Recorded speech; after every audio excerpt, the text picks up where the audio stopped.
Ang makatarungang hatol ng Diyos. Tunay na mabuti ang Diyos sa Israel, lalo na sa mga taong malilinis ang puso.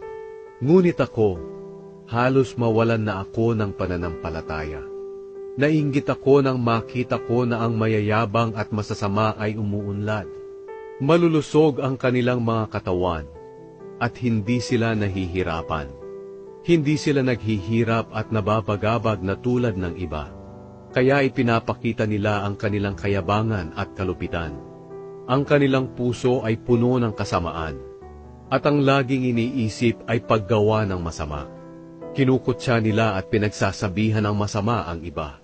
Mayayabang sila at nagbabantang manakit. Nagsasalita sila ng masama laban sa Diyos at sa mga tao.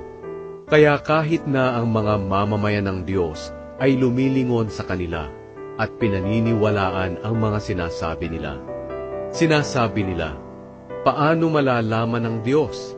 Walang alam ang kataas-taasang Diyos. Ganito ang buhay ng masasama.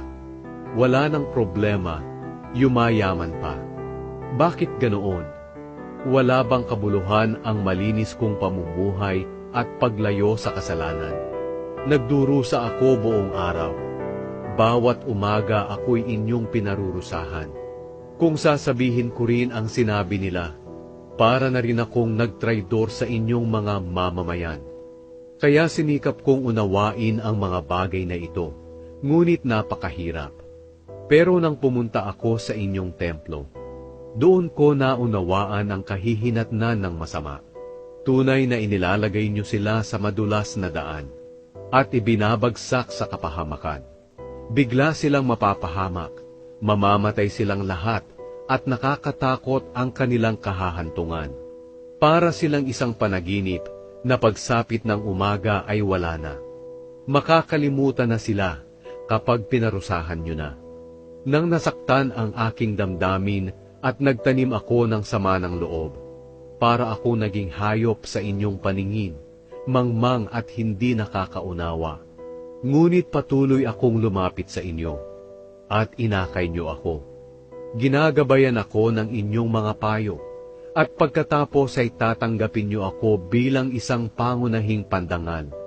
Walang sino man sa langit ang kailangan ko kundi kayo lamang, at walang sino man sa mundo ang hinahangad ko maliban sa inyo. Manghina man ang aking katawan at isipan, kayo o Diyos ang aking kalakasan. Kayo lang ang kailangan ko magpakailanman. Ang mga taong lumalayo sa inyo ay tiyak na mapapahamak. Ang mga nagtaksil sa inyo ay lilipuling lahat. Ngunit ako, minabuti kong maging malapit sa Diyos. Kayo, Panginoong Diyos, ang pinili kong kanlungan, upang maihayag ko ang lahat ng inyong mga ginawa.